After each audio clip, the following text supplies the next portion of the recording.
now. Got it. Okay, hi everyone.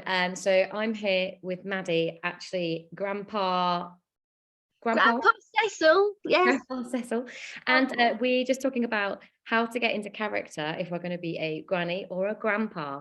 So take it away, Grandpa.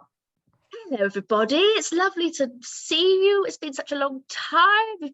We really must come and visit more often. I haven't seen you for so long. You have to tell me about how you're doing and what GCSEs you're going to be taking this year. Yes, we just thought we'd give a brief rundown on different considerations when you are embodying your granny or grandpa characters. I suppose we could start with posture. Perhaps you have a little bit more of a hunch forwards and maybe a little bit more of a downward turn on the old mouth corners and a little bit of a doddery but merry, maybe. I describe myself as quite a merry character, I think. A little bit of a neck going on, I suppose. Bit of a back and forth. Yes, anything else on posture, Iona? Yeah, so posture. Well, I mean, I think if we're going to be walking around, just sort of walking, we're sort of hunched over and looking a little bit frail, and I think that's all in posture. And then we were talking earlier about obviously when we actually have the outfit on and we have face makeup on already, that's a good thing. And then it's posture and voice and then the content of what we're saying. So you've got to think about all these different things. And also props. So you have a cup of tea there. As I always do, I must say, a cup of tea is a very important prop for any granny or grandpa. Any granny or grandpa who doesn't like tea, I'm not sure they qualify, actually. Yes. So we are going to have a tea urn. And so we can just ask people if they want a cup of tea and basically just harass people constantly. Would you like a cup of tea? Would you like another cup of tea? So tea. Also, we could have some knitty needle and knit, and we could just be knitting in Granania. You could be minding your own business knitting, and that's a good prop. As is what else can we be doing? Crosswords, dear. Crosswords, very good pastime. Sudoku, if you have the mental agility still. Yeah, perfect. Actually, I'm about to pick up a zimmer frame, so that's another little sort of prop. So props help. So you were telling me about like how do people find their character, and you're just talking about like relating it to clowning. So can you just tell us a bit about that? Yes, well, back in my clowning days of my youth, we would begin by thinking to ourselves, now what is the authenticity of my experience right now? What am I really feeling? Maybe I'm feeling nervous. Maybe I'm feeling very conversational, or maybe I would really like to ask for some support from somebody. You start with what you're really feeling, and then you elaborate on that feeling, and you build your character from there. So then it really is actually authentic, but also exaggerated. Great, that sounds great. So I bloody love chatting to everybody all the time, so I'm just going to be like really annoyingly chatty to people, or I'm going to be gossiping about what's going on, and or people could be judgmental about what's going on. What is everybody doing? Yes. It's very loud, isn't it? And I just and also I don't know, my grandma used to repeat herself all over the time, so you could have what was that, dear? Sorry. And then tell me that again, and so like you could have a few phrases that you think of that you're going to be your key phrases and just repeat them over and over again.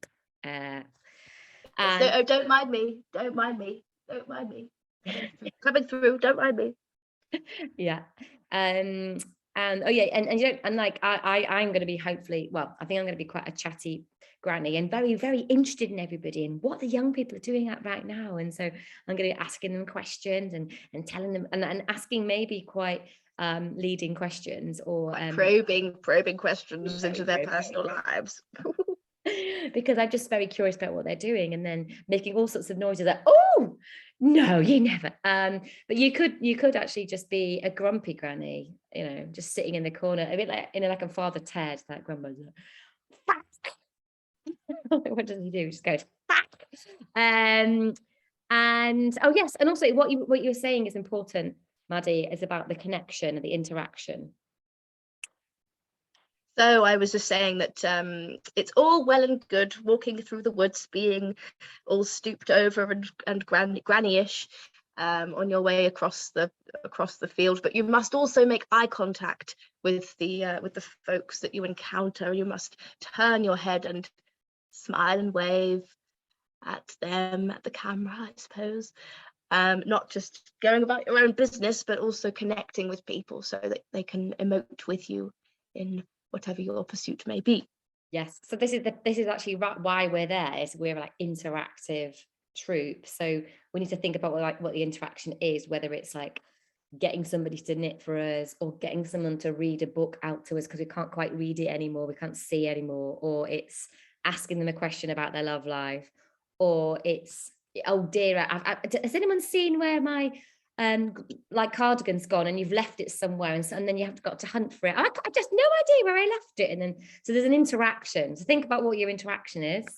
And or maybe we can have like a whole load of Werther's Originals and just keep giving people some toffees. Oh, go on, have some toffees, don't tell your mum, so think about the interaction connection part. Yes.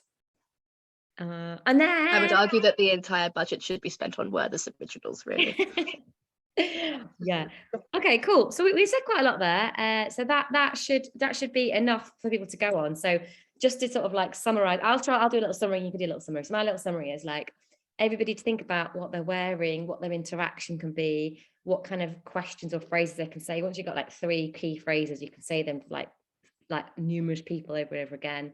And like what vibe they would probably prefer to be in, whether it's grumpy or nosy or a posh old granny or a good old cockney granny. So yeah, just everyone to have a little think about what their character does, so that they can really feel excited to bring their character. Oh, and also you come up with a name for the character as well. Like are you called Mavis, or whatever the granny character is. So that's my little, and do you have a little summary from you, Maddie? And then I think you've covered a lot there, dear, but I think also trusting that a lot of what we do will arrive in the moment, but it will be more fun if we arrive with some ideas that we've already discussed today of yes, what the nature of your character might be, and then being able to take that preparation and put it into the live moment and discover the games that are abundantly available to us in Granania and the Wonky Cock pub and about in the woods with all of the lovely festival goers and other grannies alike. Perfect. All right, thanks so much. This has been our very mini granny workshop. And between now and SUP, just like maybe have a practice with your friends or your housemates or your partners, and just like try and do granny play and just see what emerges. It's just all about what comes to you. Cool. Thanks so much, Maddie. Thanks for listening, everybody. See you soon. See you soon. Oh dear.